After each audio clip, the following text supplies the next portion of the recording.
time being, I would love to hear from some of you.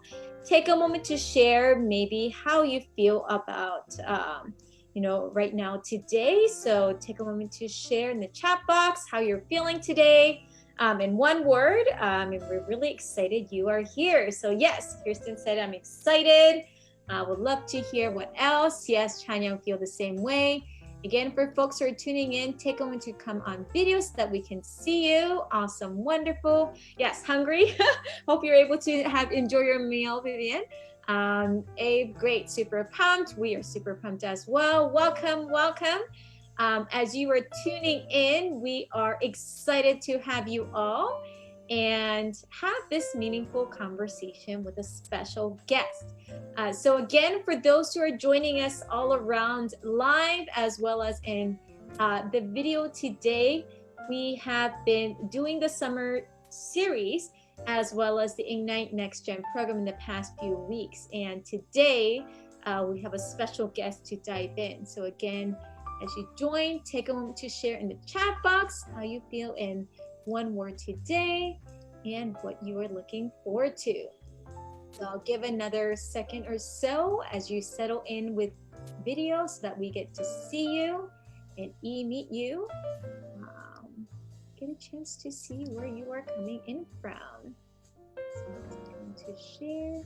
And with that being said, let me go ahead and get ourselves ready. Okay, so want to check in. I know we have a lot of exciting insights with our special guest. Super excited to welcome back our fellows who have been part of the IgniteNextGen program, as well as our guests and friends who have joined for the summer series. My name is Monica Kang. I am the program director for this program and also the founder of Innovators Box.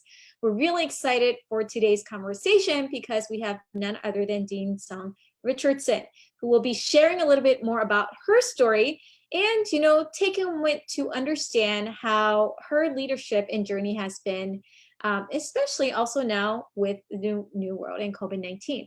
So I want to take a moment to introduce our wonderful speaker. For those who don't know her, she is the Dean and the Chancellor, Professor of Law at the University of California, Irvine School of Law. She is the second Dean of UCI Law, and at the time of her appointment was the only woman of color to lead one of the nation's top 30 law schools.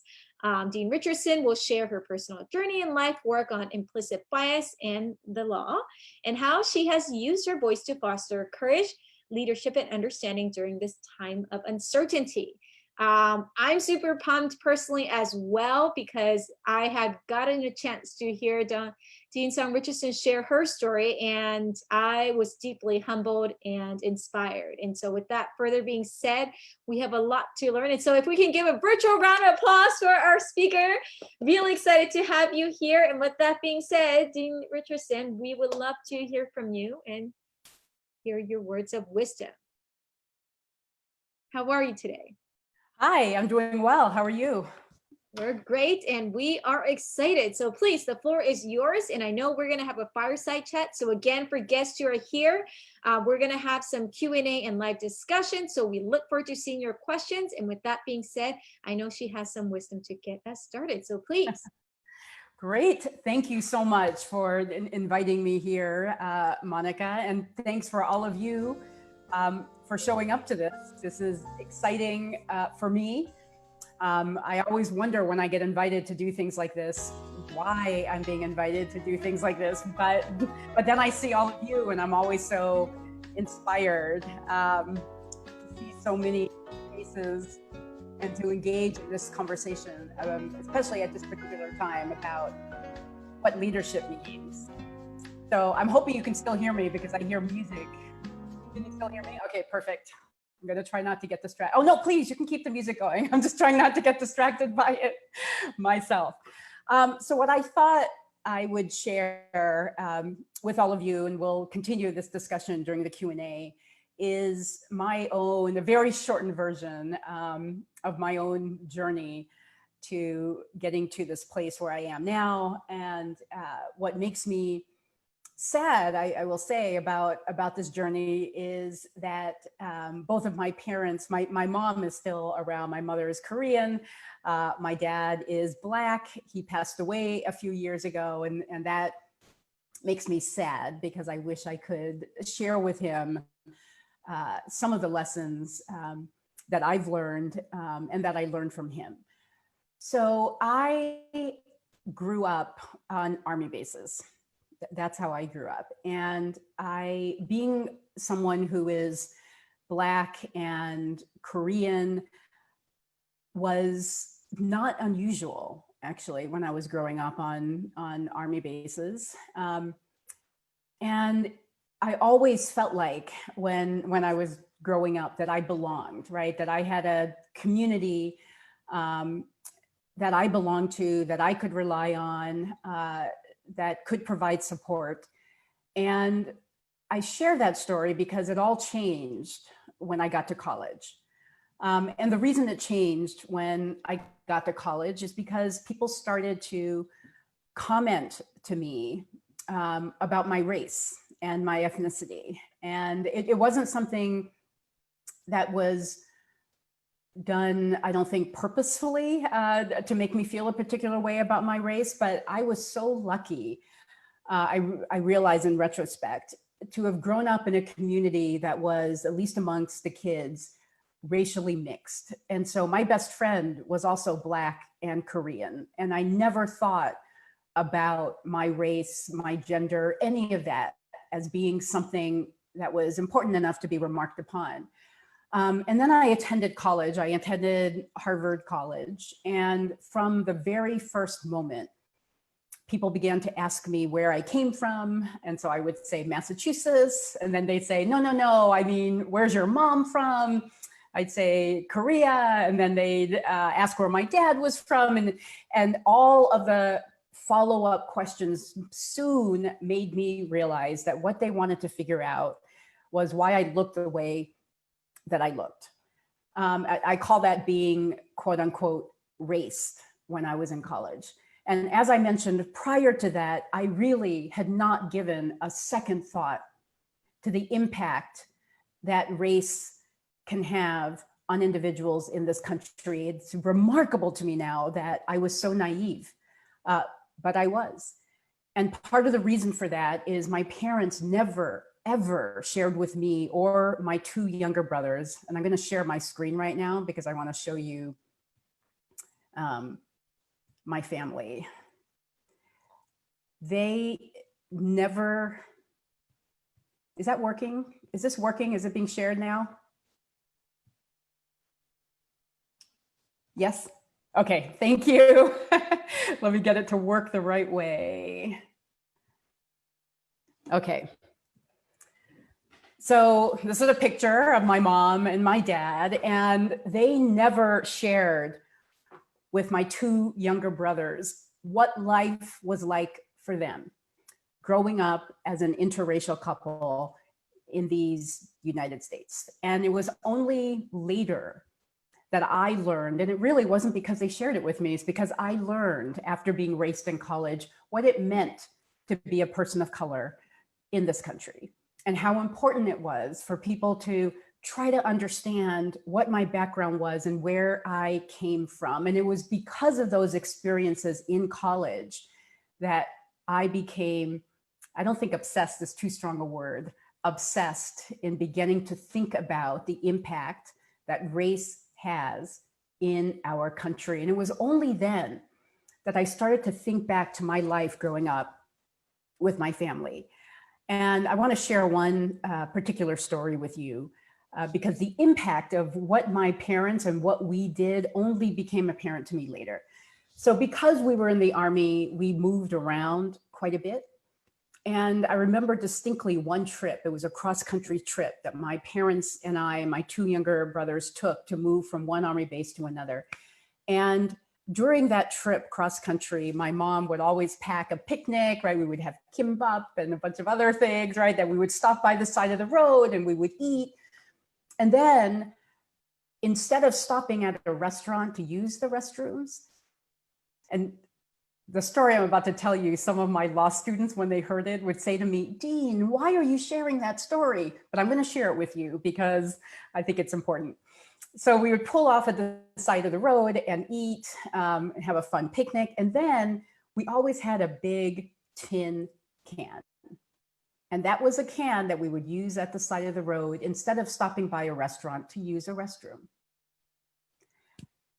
Because this was my life and my experience, I never thought that that was strange, right? It never occurred to me to think, why aren't we stopping at restaurants along the way to eat and to use the facilities? And it only occurred to me in college when I realized that the reason we did that, the reason my parents did that, is because it wasn't safe. Right? It wasn't safe to stop at a random rest stop because we didn't know who we would encounter. They didn't know who we would encounter. They didn't know how they would be treated or how their children would be treated. And that story always sticks with me because it just makes me, one, love my parents even more, right? Because they wanted to protect us so much that they never even mentioned these things explicitly to us. And also how that experience is something I still experience today. So I'm in an interracial relationship. My husband comes from farm. He grew up on a farm right in the middle of nowhere, Ohio. And when we used to drive to Ohio and drive through this beautiful farmland on the way to meet his parents, he would want to stop by at a rest stop. And unless it was one of those huge, big rest stops, I wouldn't let him stop at the small little restaurant on the side of the road because, again, I didn't know how people there would react to my husband and me when we showed up. So race and the impact of race on our lives is something that has been an area of focus for me since college. Even thinking back to my dad, we used to get so angry at my dad because he would never go above the speed limit. Even if we had to get to the airport, right? He would not go 1 mile an hour over the speed limit. And it was only until college and law school that I understood why. Because he knew if he drove above the speed limit, the chances of him being stopped by law enforcement, being racially profiled, was higher. So his whole life, our whole lives were impacted by race and ethnicity, even when we didn't talk about it. Now, this might not come as a surprise to some of you, but I was also a concert pianist, and my two brothers, one played the violin, the other played the cello. We were a trio. We would travel across the world, the three of us playing classical music. That's what we did. That's what I did all during high school. That's where I gained my discipline, because no one will ever outwork me. And I learned that from my mom forcing, and it was forcing, I'm not making that up, forcing me to practice the piano, right? 4 to 6 hours on school nights, 8 to 10 hours on weekends. I had no friends.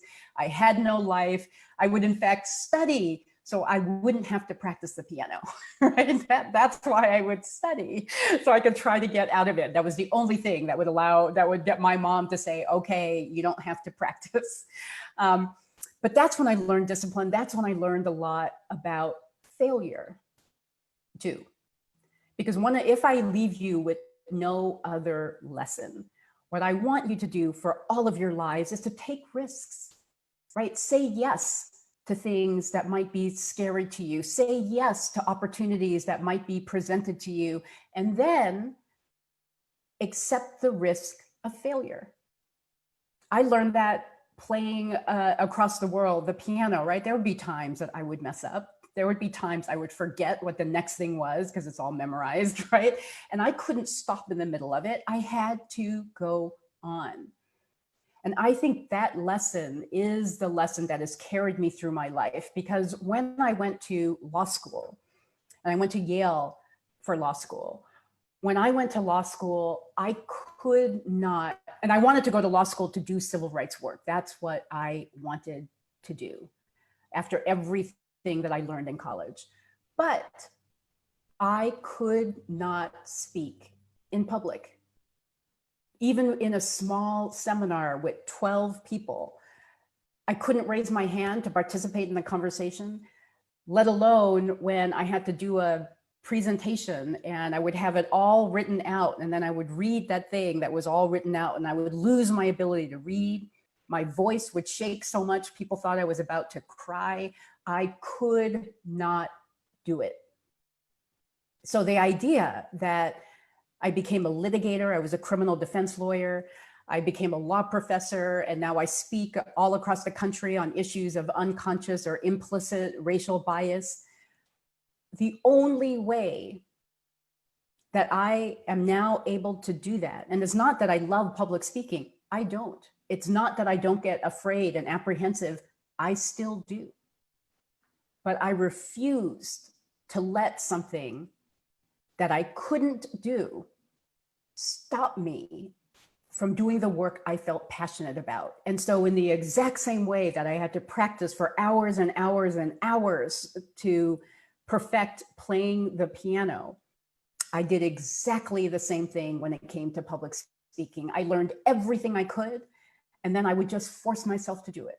Force myself to get up in front of a group and speak and mess up and likely embarrass myself, definitely embarrass myself, but I would not stop. And because of that, I learned how to harness that apprehension, that fear, that anxiety, and use it as a strength, not as a weakness. So for all of you there who feel like there's something you can't do, something you're worried about, afraid that you're not going to do as well as you know you can, afraid that you're going to fail, and you might actually fail. In fact, as I tell my students, if you don't fail, you are not pushing yourself hard enough. And it's only by embracing this risk of failure that you can achieve more than you ever thought you could. So everything I've ever done in my life, whether it was first being forced to practice the piano and all the opportunities that presented to me, to going to college and realizing that I wanted to spend my life fighting for issues of racial and gender equity, and then becoming a public defender, and then becoming a law professor. If you had asked me in law school, Song, are you going to be a law professor? I would have been the first one to laugh my head off. The idea that I could be a law professor was beyond my ability to comprehend. I didn't think I was smart enough. I didn't think I had anything to share. I couldn't speak in public, like all of those things that some of you might feel of being an imposter, right? Like I shouldn't have gone to the college or law school I did. They made a mistake. It shouldn't be me. All the way to my position now as dean. On the bottom right-hand side of the screen, I think it's on your right, is Erwin Chemerinsky. He was the first dean of the University of California, Irvine Law School. It's only 11 years old. He started the law school. He is a legend in the legal academy. Everyone knows him. And the fact that he would say to me when he was the dean, that I should be the dean of UCI after he left, I felt the same way that I felt when someone told me I could be a law professor. It was ridiculous. There was no way I could do it. I could never be a dean, right? Like that, impossible. Then one of my students said to me, Song, my RA, my research assistant, she said, when you told me about the story of your life, every single thing that you have ever done was something that you thought you couldn't do. But then you said yes, you took a chance. It wasn't always successful, but you always picked yourself up and you learned something from the mistakes you made. And when she said that to me is when I realized I had to say yes to being the dean of UCI. And so I did. I applied for the job. The faculty chose me. I became the dean. I've been the dean, the permanent dean, since January of 2018. And it has been one of the most impactful and rewarding things I have ever done. And again, I share this with you because of the lesson that I have learned throughout my whole life, which is don't limit yourself.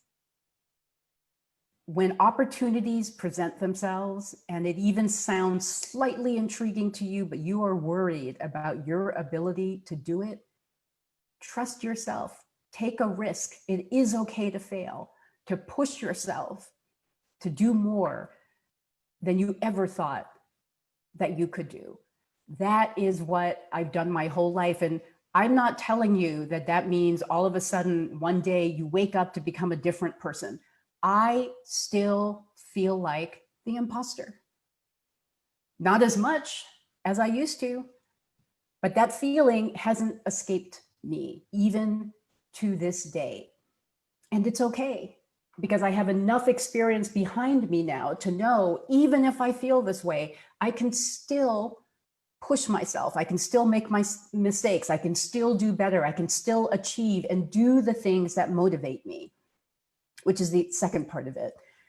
Every time I've taken a risk and pushed myself to do something, it was because I valued something bigger than myself. I didn't do all of these things because I wanted to be in these positions myself. I did these things because I cared about racial equity and racial justice and helping our communities and our countries become a better place. That is what motivates me. So that's the second thing I want to leave you with. One, don't be afraid of failure. Push yourself, do the things that take advantage, say yes, right, to the opportunities that present themselves to you. And secondly, find out what your passion is, because that's what motivates me, right? And now as dean of a school, what motivates me is not simply working on issues of equity, but supporting the students that we have to live the dream that they want to live, regardless of what that dream might be. And so as dean, I am also able to try my best to motivate both the faculty and the students and the staff at the school to provide them with an opportunity to do the things that they love to do. The one thing, and then I'll stop, the reason I put the Hamlet trial up there, so on the bottom left is flyer for the Hamlet trial. The reason I put it up there, and I love it so much, is, so I'm on the left, it's before I cut my hair. On the right is Irwin Chemerinsky, the former dean. So we were doing a mock trial. I was defending Hamlet, he was prosecuting Hamlet, the guy in the middle is the judge.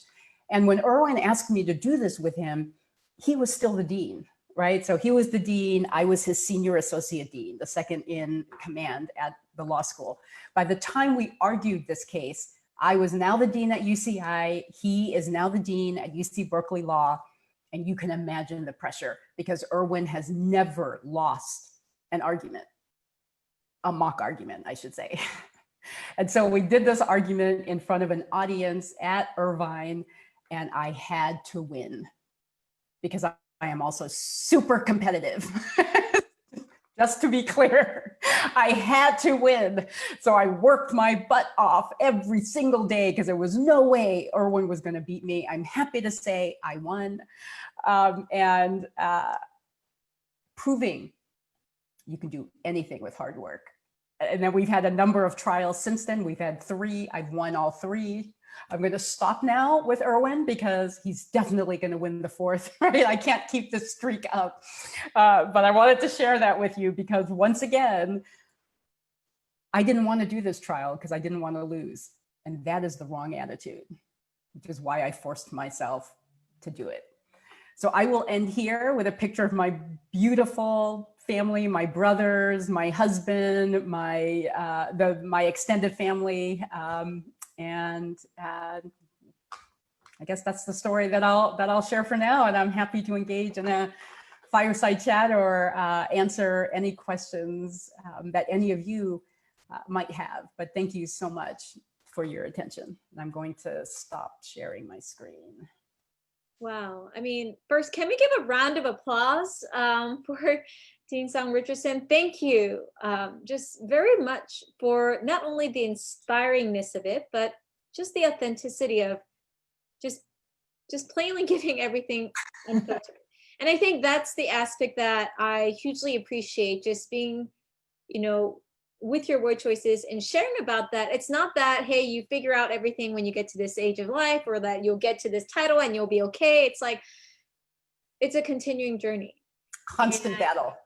Constant battle. We thought it was going to be better.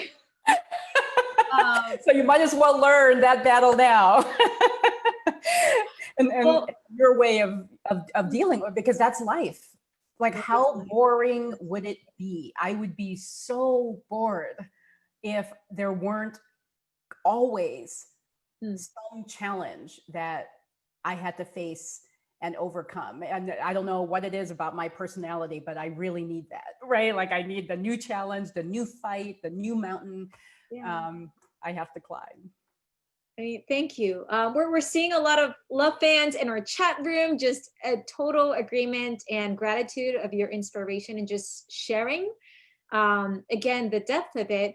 I have some questions to kickstart, but again, just to remind, if you have any questions, please put in the chat, or let me know by raising your hand in the chat, so that way we can know that you have a question.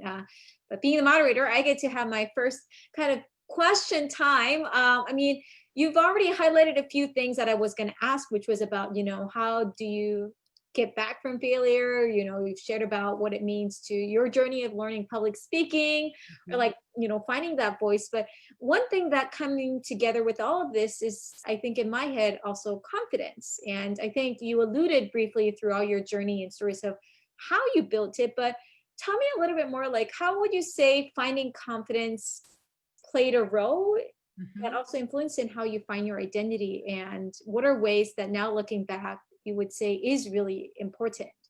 Oh, that's a great question. So I guess the first place I'll start with is the assumption that I have confidence, right? So if you think I do, then great, that is already a lesson for all of you to learn, right? And that lesson, it was a valuable one for me, which is, just because you're thinking something in your head, just because you're feeling a particular way, does not mean that everyone else knows that that's how you're feeling. And that seems so simple, and yet it was remarkably empowering to me. Just because I'm quaking in my boots, just because I feel like I have nothing to contribute to this discussion, just because I feel like an imposter who doesn't belong here and someone is going to figure that out at any moment, I realized no one else knows that I'm feeling that way. And that gave me a sense of comfort. And I think part of where I learned that was being a criminal defense lawyer, because I cannot tell you how many times I'm sitting in court with my client and I hear a police officer or someone else on the witness stand say something that makes me want to, anyway, I don't react. In fact, the worse it is, that the more hurtful it is to my client, the more relaxed I will appear. I might even yawn, right? Because I don't want the, say that again, say it again. I didn't know that was a trick that I can use now. Exactly. Right. Because people are only reacting, like, when something happens, everyone looks at you, right? They want to see, how are they reacting? Does this hurt? Are they upset? Right. And when I realized that, I then realized the worse it is, the more comfortable and relaxed I will try to appear to be. And what's so remarkable about that is there's that mind-body connection. When you force yourself to look relaxed, your brain is reacting to the way your body looks and feels, and you actually get more relaxed, right? That this is part of my own research. And so it works both ways. So whenever I'm about to give a talk, if I'm going to talk to a group of people, I'm doing a keynote or something, I know about that. And so the confidence that you asked about, it is all in here. Before I give a talk, I will say to myself, you are the best speaker ever.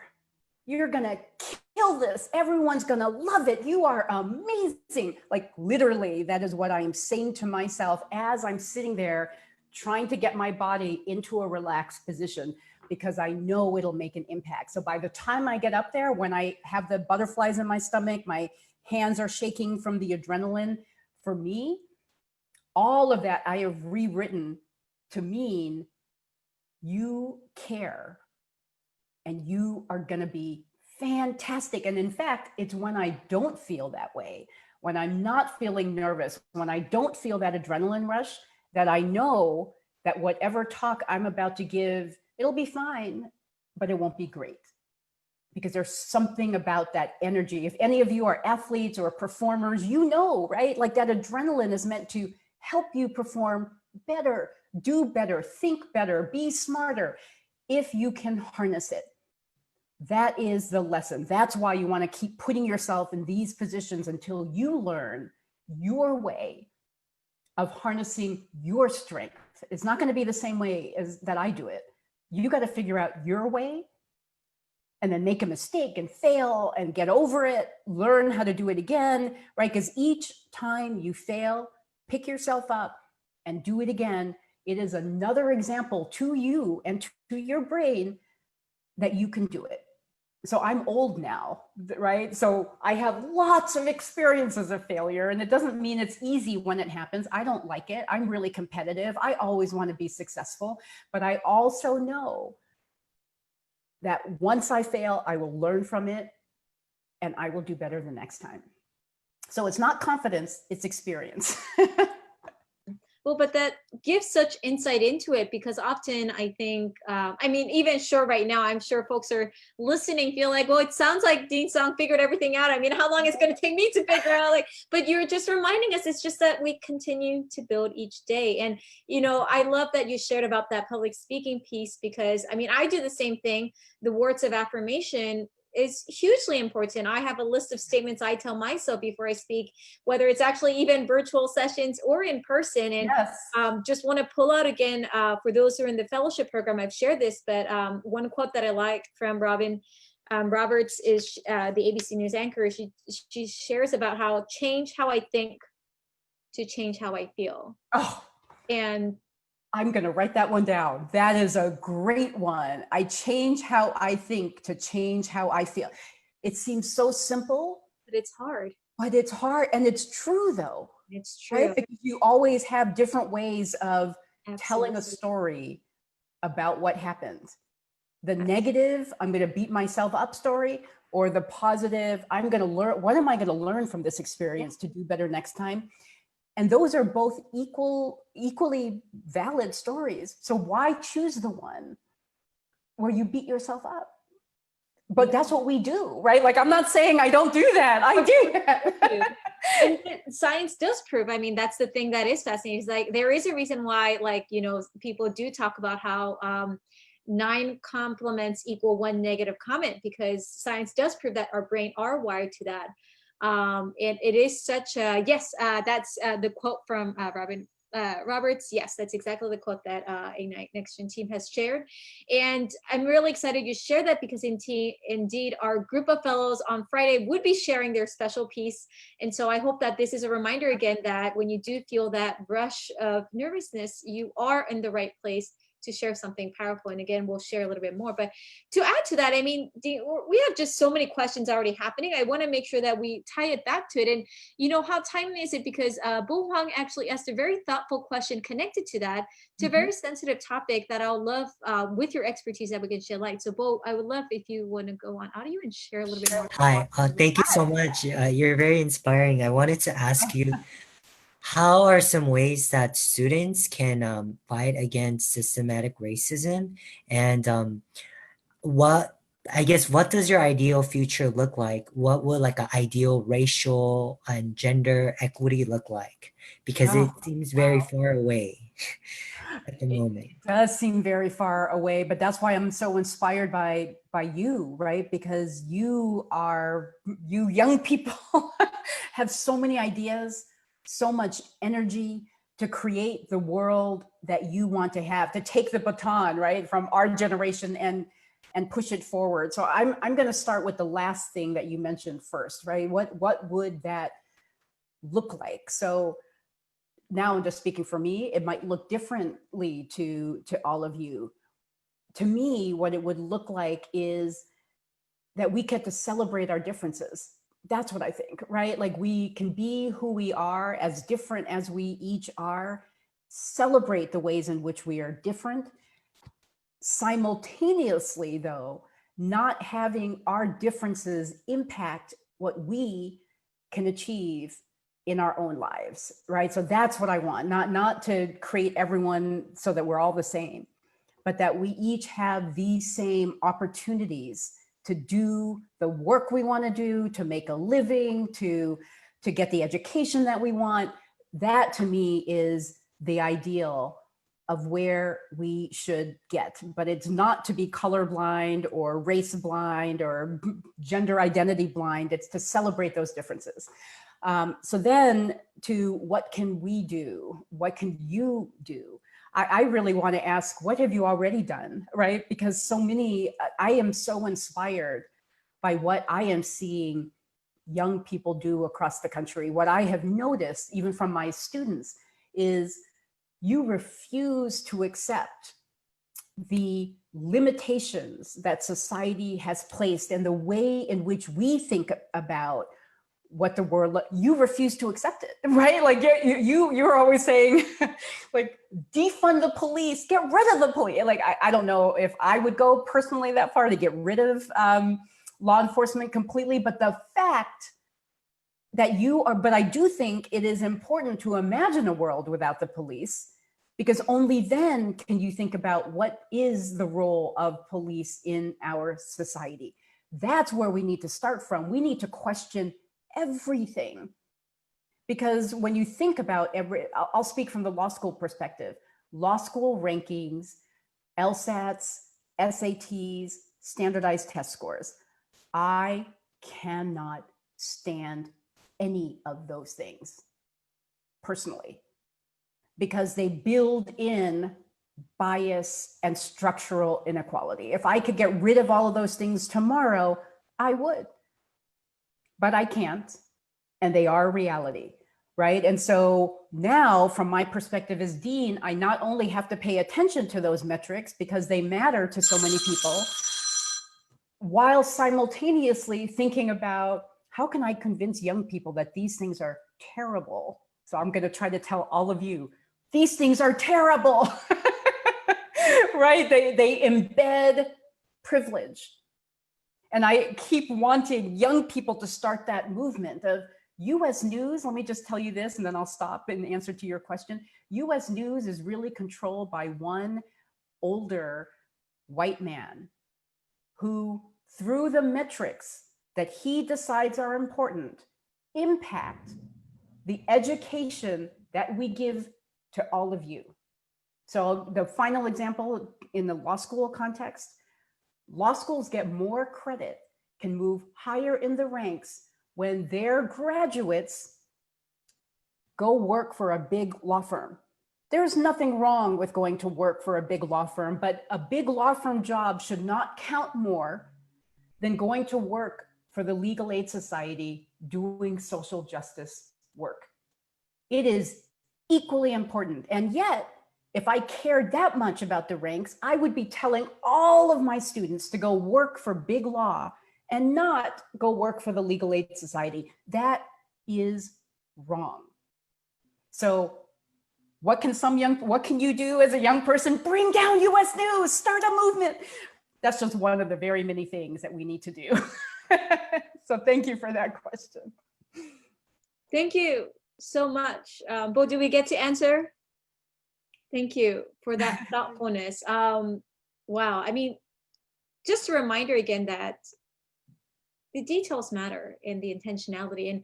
And we're seeing a lot of great questions. We'd love to call it actually Elizabeth Cho next. She has a question, and then after that, Scott Lee. Hi, Dean Richardson. I just wanted to thank you so much for coming and speaking to us today. I have a two-part question. I was wondering if you experienced any sort of barriers in the legal field as a person of color. And then I was also wondering if you had any advice for students of color who are pursuing a legal career. So second, yes, pursue a legal career. Yes, yes, yes, that is my advice. Do it. And then do any type of law you want, right? Because if you have the mindset, like with the question that Bo asked earlier, if you have the mindset of creating the world that you want, we need people who have that mindset at every single area in the legal profession, from becoming a judge, working at a law firm, working at the Legal Aid Society. We need people with our mindsets everywhere in the legal profession. So yes, do it.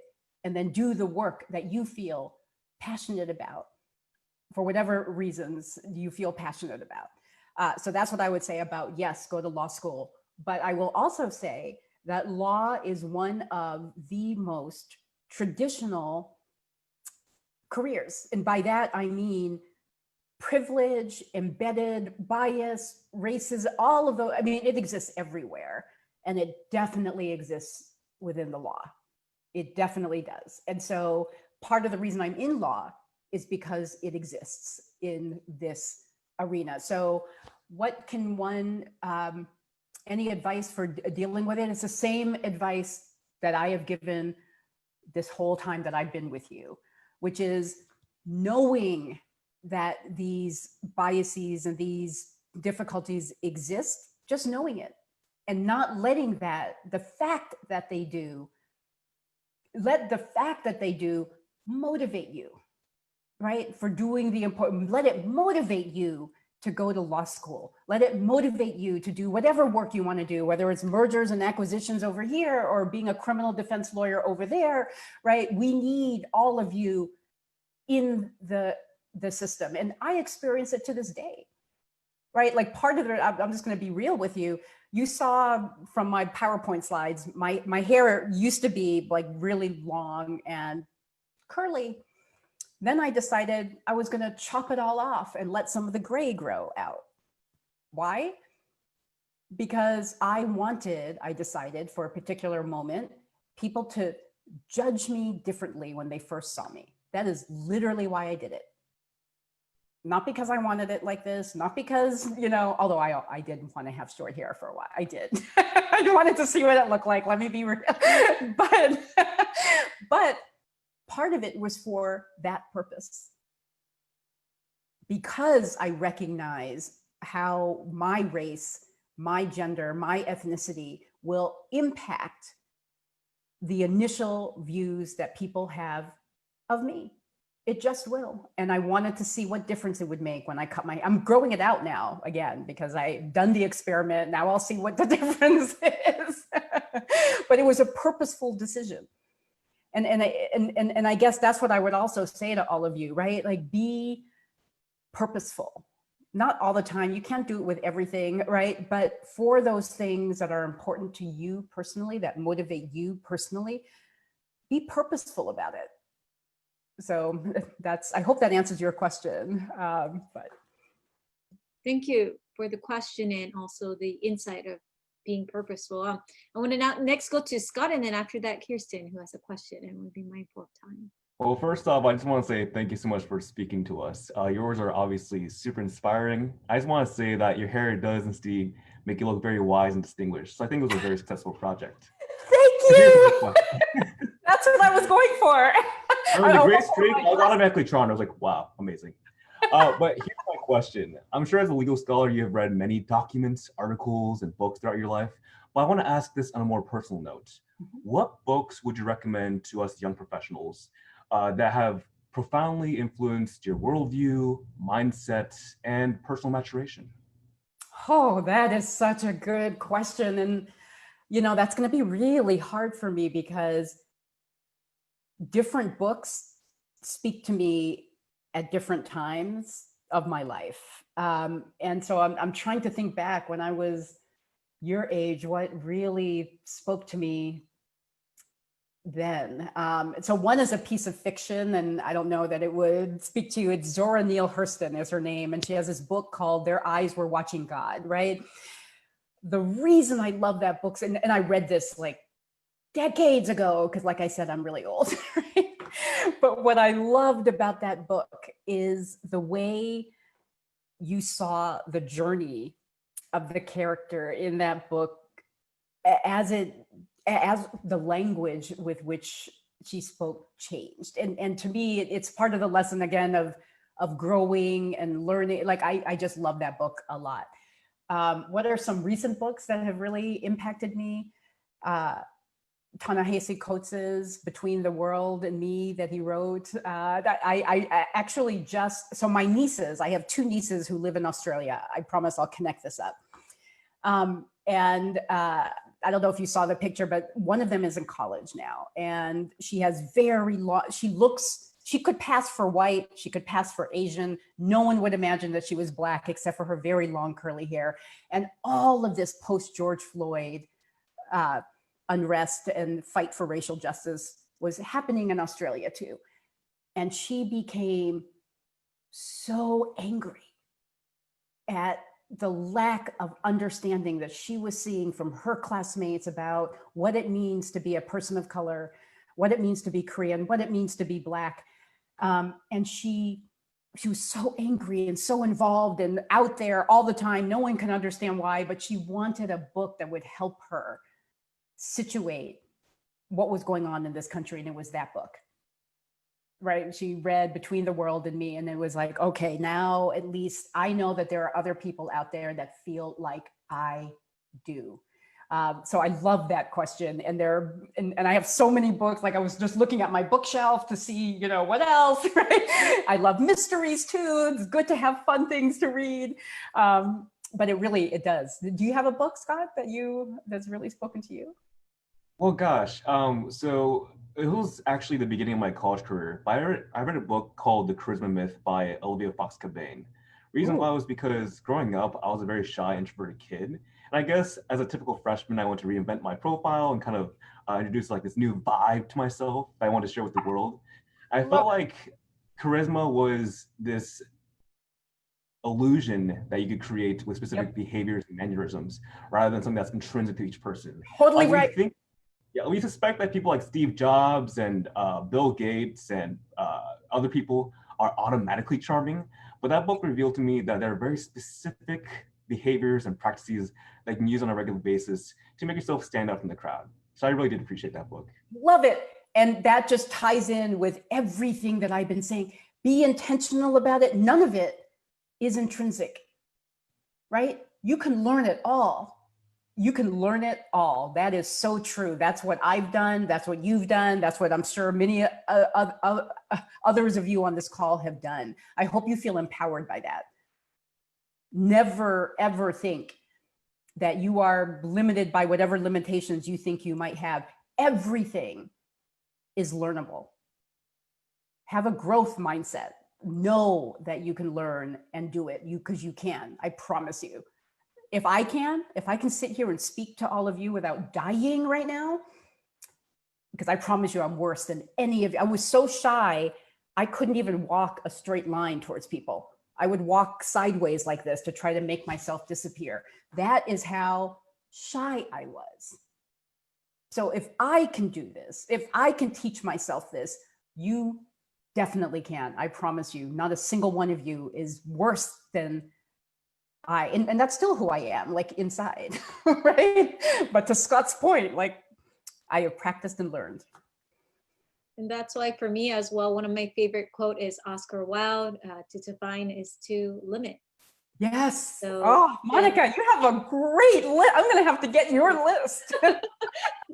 And it's a reminder again, the word choices that we use matters and what we also let those words mean to us. And it's one thing for people to say, it's another than we choose to embrace it or not embrace it. We can always decide. And that leads to actually then the next question. Scott, we first hope we answered your question. Thumbs up? Yes? Absolutely, above and beyond. Thank you so much. Thank you for the thoughtful one. I know Kirsten also had a great question and would love to be able to hear from her if you're able to join on audio. Hi, so I just wanted to say first off, thank you so much for coming to speak with us. It was super inspiring, especially But when I found out when you were speaking, like seeing the UC Irvine Law, since I actually recently graduated from UC Irvine, I was like, my heart was like skipping. I was like, so excited. But for like my Anteater. yes. But then my question is that if you had one piece of advice to give for future law students or like students that are considering law school, like what that would be? Because personally, up at, like a few years ago when I first started UCI, I was like, no law school, heck no to law school. But then now, like recently, I'm like, I'm not opposed to the idea, but I'm just like, is this the right path for me? Because like I'm just like unsure, like like where to go. So I was like wondering if you had any piece of advice for that. So I would obviously, let me say first, totally biased. So let me just get that out on the table. We need doctors too. My brother is a doctor, very important. We need people in business too. That's what my other brother does, right? So it's all important, but law is at the center of everything. My brothers would disagree.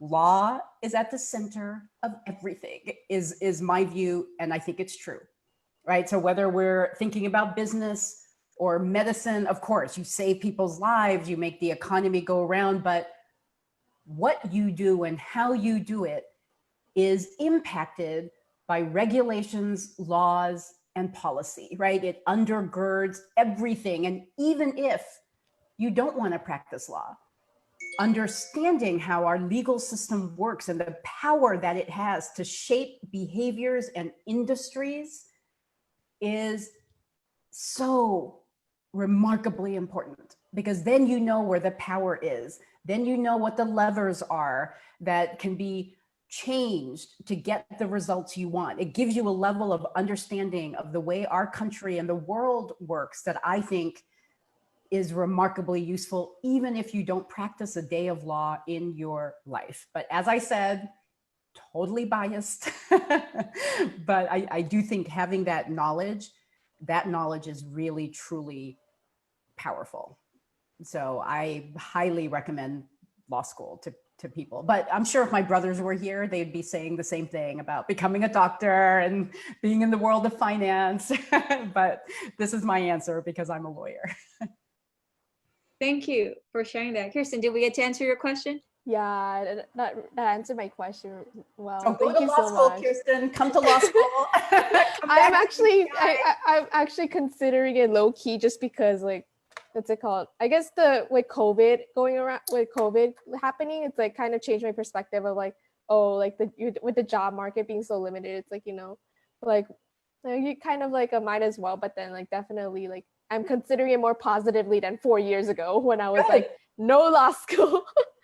And we need lawyers more right now because of everything that's happening as a result of COVID, because of it, the responses to it, the getting the help to the people who need it, parts of it, right? Of course, we need doctors too to save people's lives. And we need the law, and there's going to be so much need for it, even if you were to start next year. So. Thank you.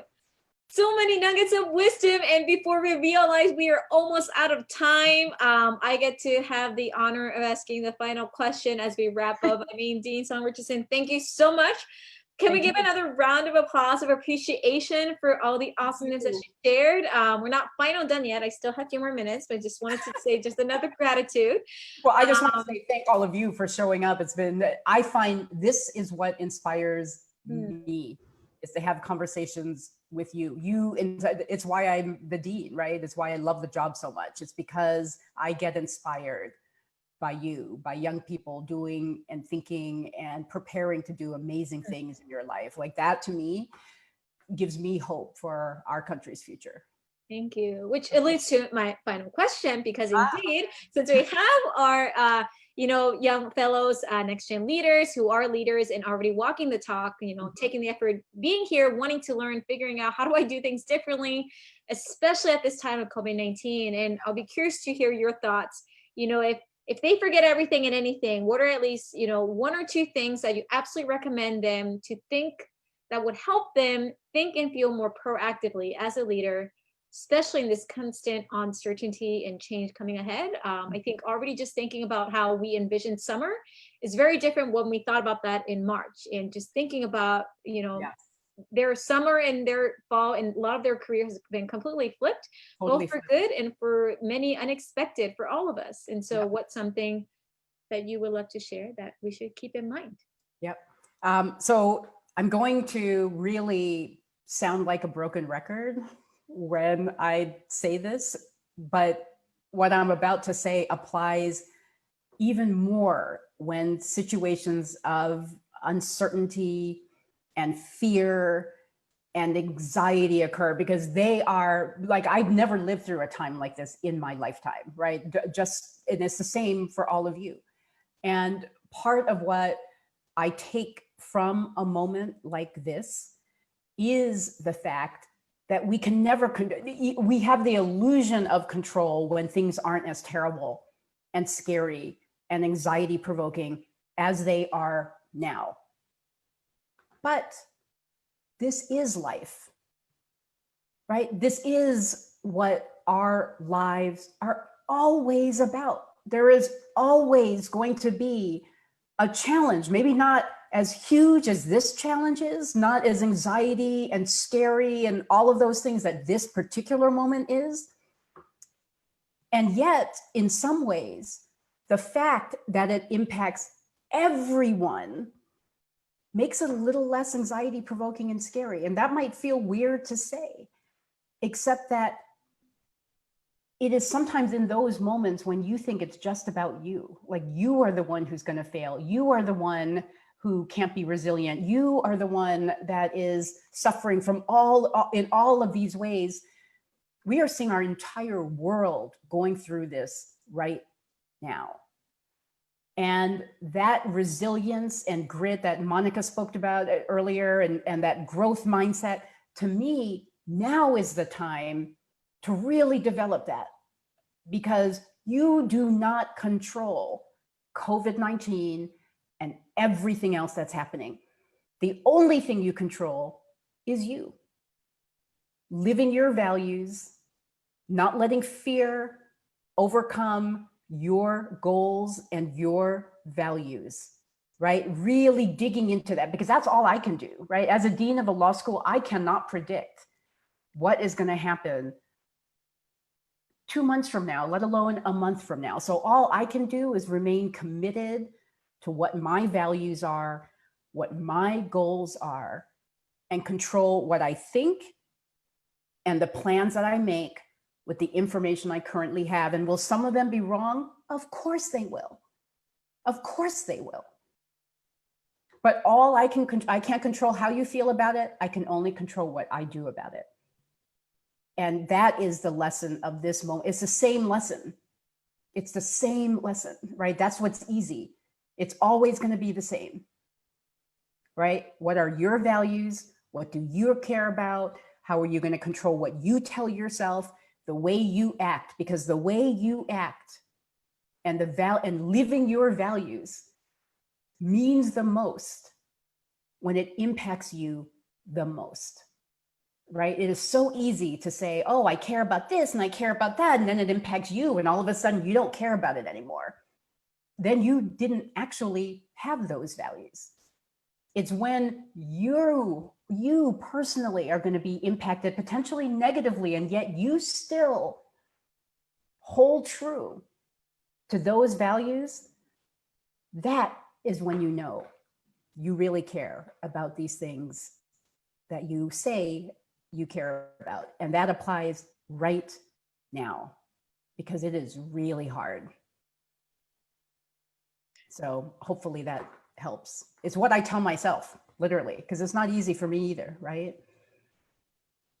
So many great wisdom. I mean, wow. Can we give another round of applause of gratitude? And I mean, who else raised your hand if you took a bunch of notes wherever it is? Right? We were being active students. I forget. Yes, well, exactly. We're all now bragging of all the notes that we took. I mean, thank you so much. Thank you. This is so meaningful and such a treat, and how timely, again, for all of us who are here, including the fellows and all of you guests, that we will be continuing this to build on our final finale for our graduation ceremony on Friday. And so I invite you all, please take a moment to join us, because our fellows will be sharing their stories as well in their creative formats. And, Dean, Richardson, thank you for just reminding us it's okay to be scared. It's okay that we make mistakes, but most importantly, it's just not giving up and reminding ourselves each day and what those moments mean. And so, because things are uncertain, we start with what we can, and that means one thing at a time each day. And so thank you again, another virtual round, and thank you. Gratitude. Thank you so much, Monica, and the entire team. Thank all of you. I wish I could be at your graduation. I'm sure it's going to be fantastic. Thank you so much for tuning in, and be safe, be well. Bye. Thank you all very much, and we'll see you again, many of you, on Friday, and fellows on Wednesday. So thank you very much.